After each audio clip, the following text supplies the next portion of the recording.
जय हिंद।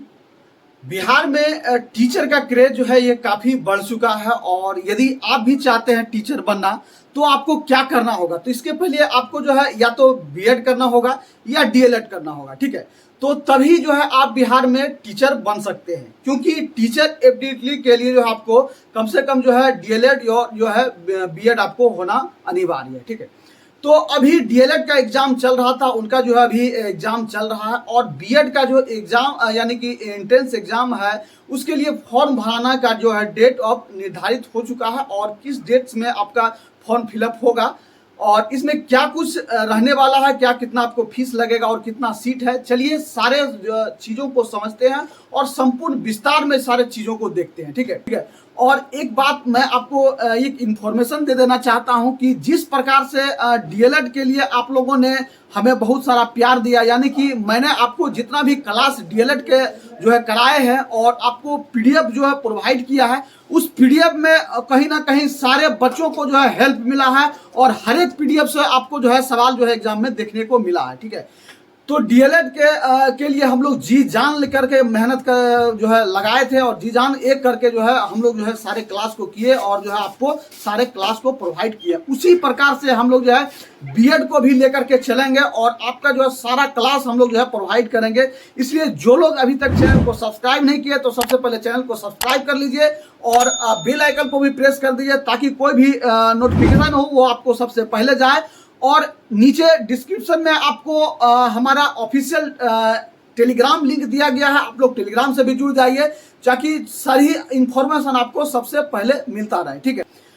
तो इसके लिए आपको क्या करना होगा, तो देखिए कि इस बार जो बिहार बीएड के फॉर्म जो फिलअप होगा, यानी कि जो आपका सेशन रहने वाला है, ये सेशन आपका जो है 2024 से 26 का सेशन रहेगा, यानी कि 2 ईयर का आपका जो सेशन है, 2 वर्षीय आपका सेशन रहेगा, ठीक है।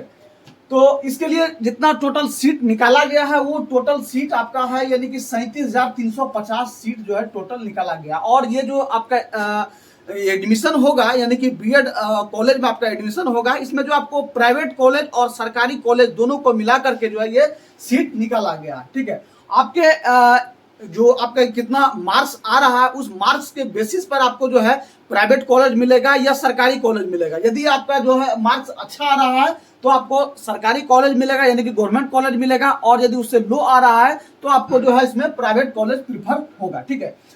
तो इसमें यदि आपको गवर्नमेंट कॉलेज मिल जाता है तो जो है खर्च आपको बहुत ही कम लगेगा, ठीक है। और यदि वहीं आपको प्राइवेट कॉलेज मिलता है तो थोड़ा खर्च आपको जो है कॉस्ट लगेगा। इसलिए आप अपने अकॉर्डिंग से तैयारी करेंगे, ठीक है, और उस अकॉर्डिंग से आप अपने आपको बनाएंगे ताकि जो आप गवर्नमेंट कॉलेज आपको हर हाल में मिल सके।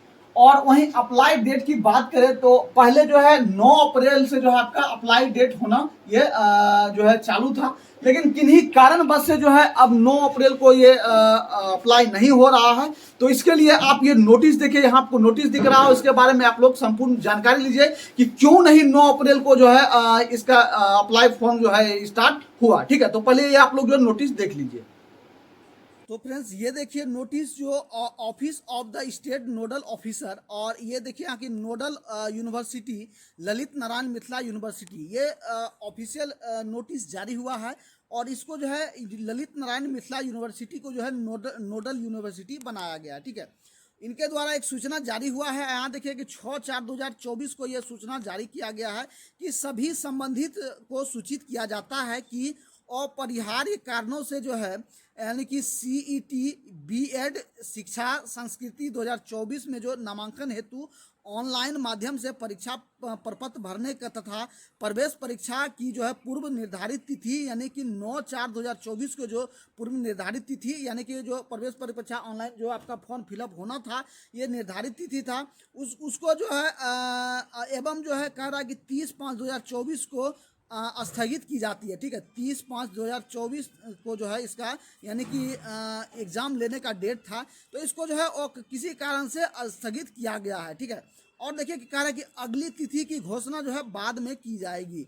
अभ्यर्थी एवं अन्य ललित नारायण मिथिला यूनिवर्सिटी विद्यालय दरभंगा का वेबसाइट एवं दैनिक समाचार पत्र माध्यमों का अवलोकन नियमित रूप से करते रहेंगे। ठीक है, तो यहाँ साफ साफ कहा बता दिया गया है कि जो 9 तारीख का आपको जो फॉर्म फिलअप होना था उसका जो है किसी कारणवश से ये स्थगित किया गया है। और एक नोटिस आपको मैं एक और दिखा देता चाहता हूँ कि देखिए कि यहाँ एक पेपर में जो आपका कटिंग आया है, आप देखिए यहाँ दिया गया है कि कब दिया गया है कि हिंदुस्तान में ये जो है आपका आया है कि कह रहा कि 2 वर्षीय बीएड प्रवेश परीक्षा के कार्यक्रम में होगा बदलाव। ठीक है, साफ साफ यहाँ लिखा गया कि 2 वर्षीय बीएड प्रवेश परीक्षा के कार्यक्रम में होगा बदलाव। और आगे आप देखिए तो यहाँ साफ साफ क्लियर आपको बता दिया गया है कि 2 वर्षीय बीएड में नामांकन के लिए आयोजित होने वाले प्रवेश परीक्षा के कार्यक्रम में बदलाव होगा। और 9 अप्रैल को जो है आवेदन की प्रक्रिया शुरू होनी थी और 30 मई को प्रवेश परीक्षा की तिथि निर्धारित की गई थी। ठीक है, तो परीक्षा का आयोजन कर रहे LLNU जो है यानी कि ललित नारायण मिथिला यूनिवर्सिटी के नोडल पदाधिकारी प्रोफेसर अशोक कुमार मेहता ने बताया कि नई शिक्षा तिथियों की घोषणा जल्द की जाएगी।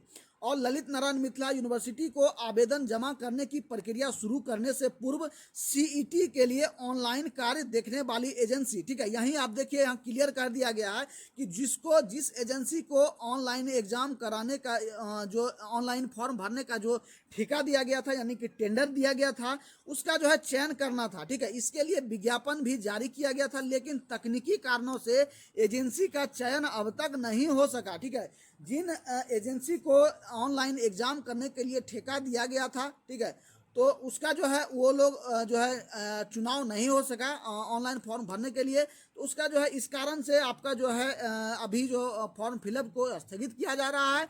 विश्वविद्यालय की ओर से बुधवार को रीटेंडर नोटिस जारी की गई है।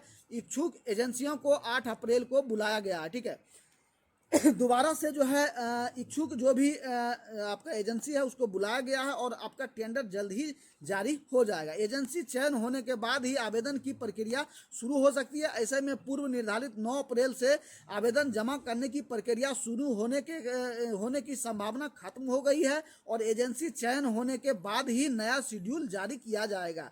4 जून को मतगणना होनी है, ऐसे में अब 4 जून के बाद ही प्रवेश परीक्षा होने की संभावना है। ठीक है, अब जब लेट हो रहा है शेड्यूल में तो आगे जो है आपका अभी वर्तमान में आप देखेंगे कि लोकसभा का चुनाव होना है और आपका 4 जून को इसका जो है फाइनल आपका जो काउंटिंग होना है। इसलिए जो आपका काउंटिंग के कारण जो है इसको और आगे जो है एग्जाम के लिए डेट बढ़ा भी सकता है। ठीक है, इस बार 2 वर्षीय बीएड सत्र का सितंबर माह में शुरू हो सकता है, यानी कि आपका जो पठन पाठन का कार्य होगा वो सितंबर माह से शुरू हो जाएगा। ठीक है, तो फ्रेंड्स ये देखिए नोटिस जो office of the state nodal officer, और ये देखिए यहाँ की nodal university Lalit Narayan Mithila university, ये ऑफिशियल नोटिस जारी हुआ है और इसको जो है ललित नारायण मिथिला यूनिवर्सिटी को जो है नोडल यूनिवर्सिटी बनाया गया। ठीक है, इनके द्वारा एक सूचना जारी हुआ है। यहाँ देखिए कि 6/4/2024 को यह सूचना जारी किया गया है कि सभी संबंधित को सूचित किया जाता है कि अपरिहार्य कारणों से जो है यानी कि CET बीएड शिक्षा संस्कृति 2024 में जो नामांकन हेतु ऑनलाइन माध्यम से परीक्षा प्रपत्र भरने का तथा प्रवेश परीक्षा की जो है पूर्व निर्धारित तिथि यानी कि 9/4/2024 को जो पूर्व निर्धारित तिथि यानी कि जो प्रवेश परीक्षा ऑनलाइन जो आपका फॉर्म फिलअप होना था ये निर्धारित तिथि था उसको जो है एवं जो है कह रहा है कि 30/5/2024 को स्थगित की जाती है। ठीक है, 30/5/2024 को जो है इसका यानी कि एग्ज़ाम लेने का डेट था, तो इसको जो है वो किसी कारण से स्थगित किया गया है। ठीक है, और देखिए कि कह रहा है कि अगली तिथि की घोषणा जो है बाद में की जाएगी। अभ्यर्थी एवं अन्य ललित नारायण मिथिला यूनिवर्सिटी विद्यालय दरभंगा का वेबसाइट एवं दैनिक समाचार पत्र माध्यमों का अवलोकन नियमित रूप से करते रहेंगे। ठीक है, तो यहाँ साफ साफ कहा बता दिया गया है कि जो 9 तारीख का आपको जो फॉर्म फिलअप होना था उसका जो है किसी कारणवश से ये स्थगित किया गया है। और एक नोटिस आपको मैं एक और दिखा देता चाहता हूँ कि देखिए कि यहाँ एक पेपर में जो आपका कटिंग आया है, आप देखिए यहाँ दिया गया है कि कब दिया गया है कि हिंदुस्तान में ये जो है आपका आया है कि कह रहा कि 2 वर्षीय बीएड प्रवेश परीक्षा के कार्यक्रम में होगा बदलाव। ठीक है, साफ साफ यहाँ लिखा गया कि 2 वर्षीय बीएड प्रवेश परीक्षा के कार्यक्रम में होगा बदलाव। और आगे आप देखिए तो यहाँ साफ साफ क्लियर आपको बता दिया गया है कि 2 वर्षीय बीएड में नामांकन के लिए आयोजित होने वाले प्रवेश परीक्षा के कार्यक्रम में बदलाव होगा। और 9 अप्रैल को जो है आवेदन की प्रक्रिया शुरू होनी थी और 30 मई को प्रवेश परीक्षा की तिथि निर्धारित की गई थी। ठीक है, तो परीक्षा का आयोजन कर रहे LLNU जो है यानी कि ललित नारायण मिथिला यूनिवर्सिटी के नोडल पदाधिकारी प्रोफेसर अशोक कुमार मेहता ने बताया कि नई शिक्षा तिथियों की घोषणा जल्द की जाएगी। और ललित नारायण मिथिला यूनिवर्सिटी को आवेदन जमा करने की प्रक्रिया शुरू करने से पूर्व CET के लिए ऑनलाइन कार्य देखने वाली एजेंसी, ठीक है, यहीं आप देखिए यहाँ क्लियर कर दिया गया है कि जिस एजेंसी को ऑनलाइन एग्जाम कराने का जो ऑनलाइन फॉर्म भरने का जो ठेका दिया गया था यानी कि टेंडर दिया गया था उसका जो है चयन करना था। ठीक है, इसके लिए विज्ञापन भी जारी किया गया था, लेकिन तकनीकी कारणों से एजेंसी का चयन अब तक नहीं हो सका। ठीक है, जिन एजेंसी को ऑनलाइन एग्जाम करने के लिए ठेका दिया गया था, ठीक है, तो उसका जो है वो लोग जो है चुनाव नहीं हो सका ऑनलाइन फॉर्म भरने के लिए। तो उसका जो है इस कारण से आपका जो है अभी जो फॉर्म फिलअप को स्थगित किया जा रहा है। विश्वविद्यालय की ओर से बुधवार को रीटेंडर नोटिस जारी की गई है। इच्छुक एजेंसियों को 8 अप्रैल को बुलाया गया है। ठीक है, दोबारा से जो है इच्छुक जो भी आपका एजेंसी है उसको बुलाया गया है और आपका टेंडर जल्द ही जारी हो जाएगा। एजेंसी चयन होने के बाद ही आवेदन की प्रक्रिया शुरू हो सकती है। ऐसे में पूर्व निर्धारित 9 अप्रैल से आवेदन जमा करने की प्रक्रिया शुरू होने की संभावना खत्म हो गई है और एजेंसी चयन होने के बाद ही नया शेड्यूल जारी किया जाएगा। 4 जून को मतगणना होनी है, ऐसे में अब 4 जून के बाद ही प्रवेश परीक्षा होने की संभावना है। ठीक है, अब जब लेट हो रहा है शेड्यूल में तो आगे जो है आपका अभी वर्तमान में आप देखेंगे कि लोकसभा का चुनाव होना है और आपका 4 जून को इसका जो है फाइनल आपका जो काउंटिंग होना है। इसलिए जो आपका काउंटिंग के कारण जो है इसको और आगे जो है एग्जाम के लिए डेट बढ़ा भी सकता है। ठीक है, इस बार 2 वर्षीय बीएड सत्र का सितंबर माह में शुरू हो सकता है, यानी कि आपका जो पठन पाठन का कार्य होगा वो सितंबर माह से शुरू हो जाएगा। ठीक है, तो फ्रेंड्स तो देखिए कि इसका जो बीएड का जो जितने भी आपका एग्जाम कराने का जो टेंडर दिया गया है यानी कि नोडल पदाधिकारी बनाया गया है वो ललित नारायण मिथिला यूनिवर्सिटी को इसका नोडल पदाधिकारी बनाया गया है। ठीक है, तो इन्हीं के द्वारा जो है इस बार एग्जाम को कंडक्ट करवाया जाएगा यानी कि एग्जाम लिया जाएगा। इसके लिए आपको जो ललित नारायण मिथिला यूनिवर्सिटी है इनके द्वारा जो अभी तक जो टाइमिंग था यानी कि जो टेंडर जिसको देना था यानी कि वेबसाइट के लिए टेंडर देना था जहां से आपका फॉर्म फिलअप होगा और उसके साथ ही आपका जो पेपर का जो टेंडर देना था यानी कि कौन जो संस्थाएं जो पेपर को छपाएंगे मतलब कि छाप के जो है पेपर लिया जाएगा। और आप ध्यान देंगे एक बात को कि आपका जो एग्जाम होगा वो इस बार जो है ऑफलाइन मोड में होगा, क्योंकि अभी देख रहे हैं कि डीएलएड का जो एग्जाम चल रहा है तो डीएलएड का जो एग्जाम है अभी ऑनलाइन चल रहा है यानी कि सीबीटी मोड में हो रहा है और आपका जो इस बार जो एग्जाम होगा वो आपका ऑफलाइन एग्जाम में मोड में एग्जाम होगा।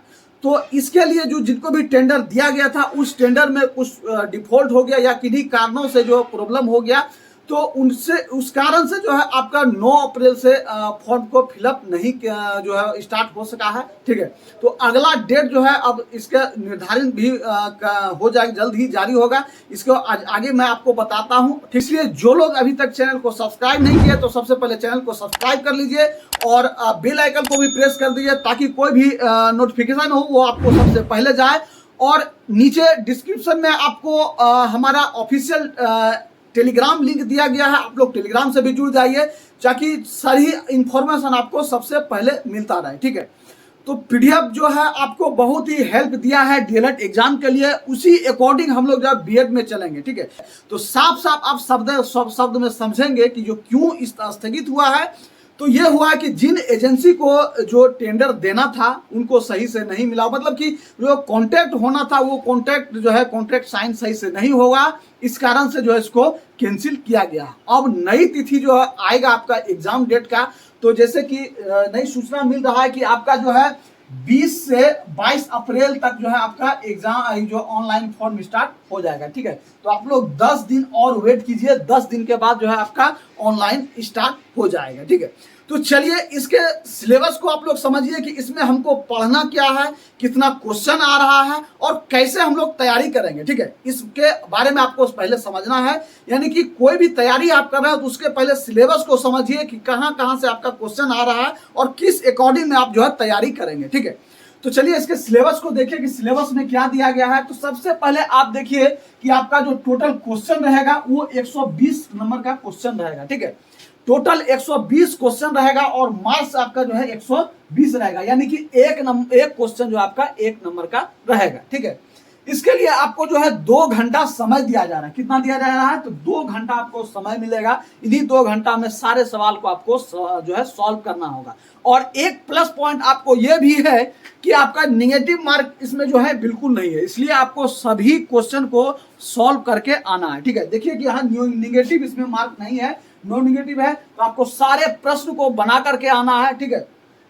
इसके साथ देखिए कि जनरल इंग्लिश से, ठीक है, जनरल इंग्लिश से या संस्कृत से, ठीक है। यदि आप जनरल इंग्लिश चूज करते हैं तो इंग्लिश का आपको दिया जाएगा पेपर, और यदि संस्कृत का चूज करते हैं तो संस्कृत का आपको दिया जाएगा, तो ठीक है। तो इसमें लैंग्वेज में आप देखिए कि जनरल इंग्लिश से या संस्कृत से आपको जो है ये 15 क्वेश्चन इसमें पूछा जाएगा। कितना पूछा रहा है? तो 15 क्वेश्चन इसमें जो है जनरल इंग्लिश से और या नहीं तो संस्कृत से आपका 15 क्वेश्चन रहेगा, ठीक है। इसके साथ ही जनरल हिंदी से आपको जो है 15 क्वेश्चन रहेगा, ठीक है। और हिंदी में हम लोग डीएलएड में जितने भी हिंदी आपको कराए हैं, बहुत ही इंपॉर्टेंट सब जो था सारे पीडीएफ को आपको प्रोवाइड किए हैं, ठीक है। उसी प्रकार से हम लोग जो है बीएड में करेंगे। तो जनरल हिंदी से आपको जो है कितना पूछा जा रहा है? तो मात्र आपका 15 क्वेश्चन पूछा जा रहा है, ठीक है। इसके बाद आपका रीजनिंग से देखिए, रीजनिंग भी इसमें पूछा जा रहा है। रीजनिंग से आपका जो है 25 क्वेश्चन रहने वाला है, ठीक है। कितना रहेगा? तो 25 क्वेश्चन आपको इसमें रहने वाला है, ठीक है। इसके साथ ही जीके से और जीए से, यानी कि जनरल अवेयरनेस और जनरल साइंस से, ठीक है, जनरल नॉलेज से और जनरल अवेयरनेस से आपका जो है ये लमसम 40 क्वेश्चन रहने वाला है। और सबसे ज्यादा वेटेज किसका है? तो यहाँ जो है जीके और जीए का सबसे ज्यादा वेटेज दिख रहा है, यानी कि आपको जीके से और जनरल अवेयरनेस से आपका 40 क्वेश्चन रहने वाला है। तो इस पर ज्यादा आपको फोकस करना है। और आपका प्लस पॉइंट क्या होगा? रीजनिंग आपका प्लस पॉइंट होगा। यदि रीजनिंग को आप कवर करते हैं तो रीजनिंग आपका प्लस पॉइंट होगा, ठीक है। तो ये दोनों आपको ज्यादा ध्यान देना है। बाद में कि हिंदी और इंग्लिश या संस्कृत ये तो आपको है ही है। इसके साथ ही आपको एक और होगा, इसमें होगा आपका टीचिंग लर्निंग अवेयरनेस से। इसमें आपको जो है 25 क्वेश्चन जो है इसमें जो है पूछा जाएगा। कितना पूछा जाएगा? तो 25 क्वेश्चन जो है टीचिंग लर्निंग अवेयरनेस से, यानी कि आप में जो है पढ़ाने की जो है क्या काबिलियत है, इसके बारे में जो आपको जो है इससे क्वेश्चन पूछा जाएगा। और इसमें आपको जो है 25 क्वेश्चन पूछा जा रहा है, ठीक है। तो इस तरह से आपने सिलेबस को समझ लिए कि क्या क्या क्वेश्चन इसमें पूछा जा रहा है। इस अकॉर्डिंग आपको तैयारी करना है, ठीक है। और इस अकॉर्डिंग तैयारी के लिए जो है हम लोग भी आपके साथ हैं और आपके कदम से कदम मिलाकर हम भी चलने के लिए तैयार हैं, ठीक है।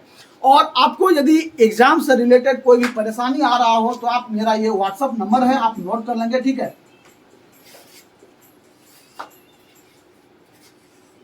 ये मेरा व्हाट्सएप नंबर है और आप जो है कभी भी किसी भी समय जो आपको मैसेज करना है। और इसके साथ ही यदि आपको सारे क्लास का आपको यदि पीडीएफ चाहिए तो इस पर आप मैसेज करके सारे क्लास का जो है पीडीएफ भी आप ले सकते हैं। जैसे हम लोग जो है डीएलएड में किए जितने भी पीडीएफ दिए हैं, पीडीएफ से बहुत से बच्चों को जो है हेल्प हुआ, यानी कि हर एक पीडीएफ से जो है क्वेश्चन एग्जाम में आया है। इसलिए यदि आपको पीडीएफ चाहिए तो आप इस पे मैसेज करके जो है आप पीडीएफ ले सकते हैं, ठीक है। तो आपका आशा है कि एग्जाम का आपका जो फॉर्म फिलअप का डेट है वो आपका फॉर्म स्टार्ट हो जाएगा, यानी कि 20 अप्रैल से जो है आपका स्टार्ट हो जाएगा। और बहुत से बच्चे को मुझे कॉल आया है और कमेंट भी आया है कि सर 9 अप्रैल को ही आपका फॉर्म फिलअप होना स्टार्ट होना था, तो क्या हुआ कि जो कि फॉर्म फिलअप अभी तक नहीं हो रहा है, ठीक है। तो मैं क्लियर बता दूं, और थोड़ा मैं ड्यूटी में भी फंस गया था, इस कारण से मैं आपको कोई इन्फॉर्मेशन नहीं दे सका, ठीक है। तो मैं एक वीडियो के माध्यम से आपको क्लियर कर देना चाहता हूं कि क्या कारण था जो कि ऐसा जो लेट हो रहा है। तो आपने देखा कि जो है अभी टेंडर का जो सोल्यूशन था वो क्लियर नहीं हुआ था, इस कारण से लेट हो रहा था। अब जो नई तिथि है आपका फॉर्म फिलअप का वो आपका जो आप यहाँ देख रहे हैं कि 20 अप्रैल से 22 अप्रैल तक में आपका जो है ये स्टार्ट हो जाएगा। तो आप लोग को घबराना नहीं है, ठीक है। और जैसा भी कोई इन्फॉर्मेशन आता है तो आपको मैं तुरंत ही इन्फॉर्म कर दूंगा। तो इसलिए यदि आपने अभी तक हमारे चैनल को सब्सक्राइब नहीं किया है तो सबसे पहले चैनल को सब्सक्राइब कर लीजिए और बेल आइकन को भी प्रेस कर लीजिए। और नीचे डिस्क्रिप्शन में टेलीग्राम का लिंक दिया गया है, आप लोग टेलीग्राम से जुड़िए और जो भी इन्फॉर्मेशन होता है तो सबसे पहले मैं आपको टेलीग्राम पे प्रोवाइड कर देता हूँ। इसलिए जो है आप लोग टेलीग्राम से जुड़ जाइए, आपको सारा जो है इन्फॉर्मेशन टेलीग्राम पे मिल जाएगा, ठीक है। तो मिलते हैं नई इन्फॉर्मेशन के साथ, नई जानकारी के साथ। इस आशा से आपसे लेते हैं विदा। तब तक के लिए सभी भाइयों को जय हिंद।